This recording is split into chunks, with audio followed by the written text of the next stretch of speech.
Basic components of vertebrae, we have the first one being vertebral body, and the body is the largest portion of the vertebra and forms the anterior block-like mass of the bone. The body is very thin-walled, composed mainly of lightweight spongy bone. It's also a center of blood production. Remember, the process of blood production from bone or by bone is called hemopoiesis, just as we did up with the stuff during our introduction part to bones. All the adjacent vertebral bodies are lined up in a row that creates a column-like axis of the skeleton. So these are the description about the body of the vertebrae or the vertebral body.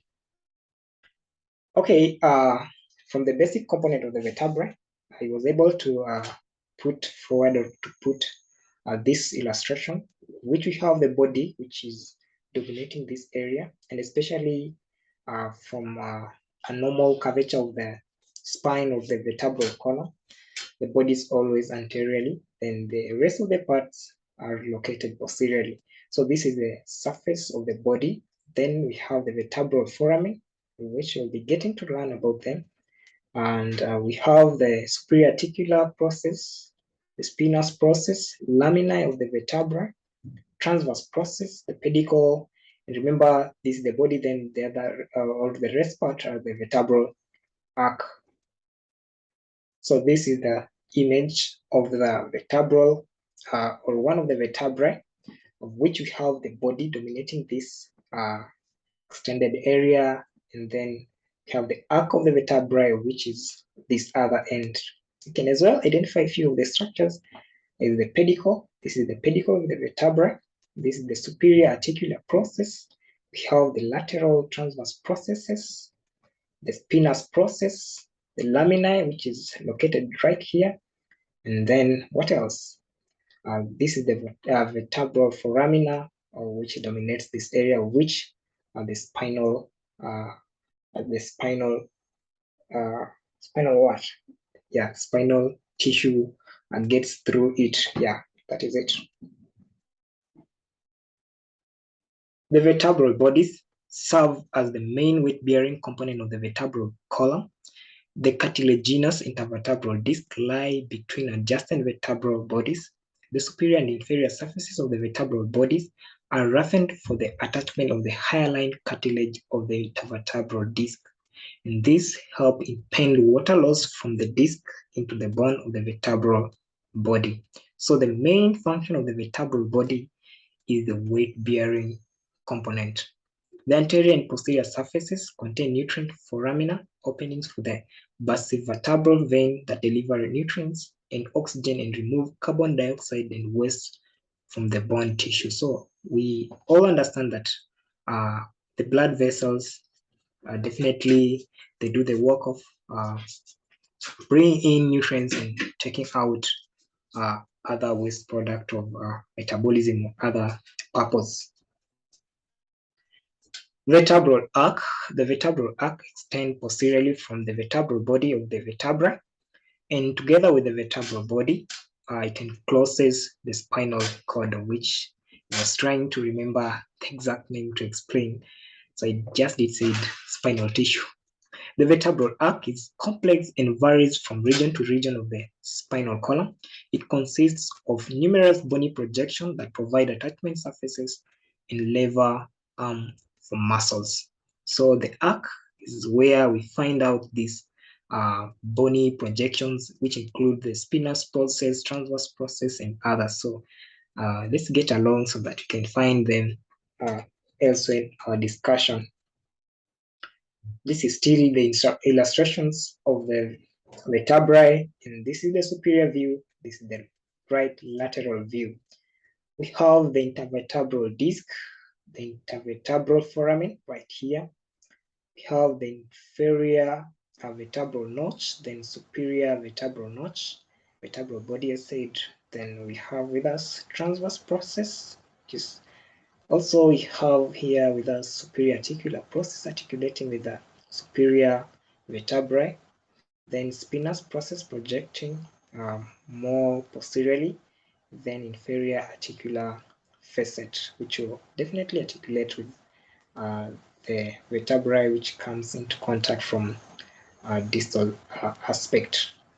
From superior view, the structures are spinous process, the superior articular process, transverse process, lamina, pedicle, then we have the body or the vertebral body, then vertebral foramen. So this is the body, and starting from this region, extending posteriorly or to the other end is the vertebral arch. Lateral view, we are able to identify, we can also as well identify the structures of which we've been able to identify from the above image. So superior vertebral notch, then pedicle, which dominates this area, vertebral body, inferior vertebral notch, then inferior articular facet, spinous process, transverse process, then superior articular process. Pedicles, yeah, the pedicles, too short, thick processes forming the base of the vertebral arch. They are more attached to the body superiorly than inferior. The pedicle exhibit superior and inferior indentation called vertebral notches. When the vertebral notches are stacked on top of one another, they form an opening between adjoining vertebrae on both sides of the column. Each opening, called an intervertebral foramen, permits the passage of a single spinal nerve carrying information to and from the spinal cord. So we are told that the pedicle exhibits superior and inferior indentation called vertebral notches. So let's get to the images or illustrations so that we can find exactly what are these. So intervertebral notches are these notches,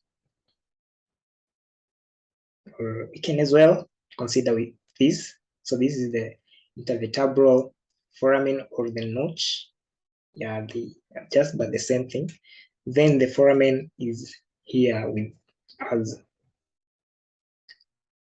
Okay, the lamina is the short segment of arch close to vertebrae, the flat parts that joins pedicle to the spinous process. So where is exactly the lamina located?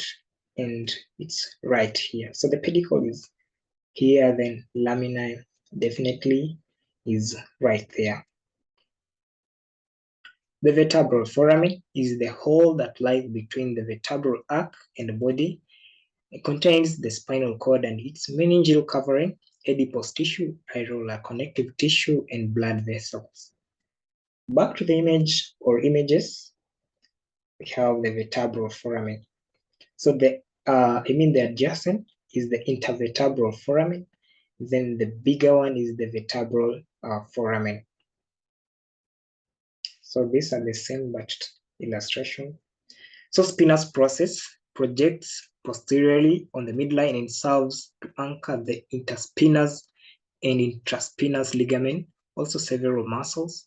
These ligaments limit the flexion of the vertebral column. So the spinous process, if you'll be asked, you can now be able to identify the part which serves to anchor or where the origin of intraspinous and the interspinous ligaments originates. Transverse process is found on each side of each vertebrae. Like spinous process, the transverse process acts as a levers for muscle attachment. The movement of skeleton are made possible by the muscles acting on these levers. So both spinous and transverse process are points of attachment of muscles. Superior articular facet, face posterior superiorly in most cervical vertebrae, posteriorly in the thoracic vertebrae, and posteromedially in the lumbar vertebrae.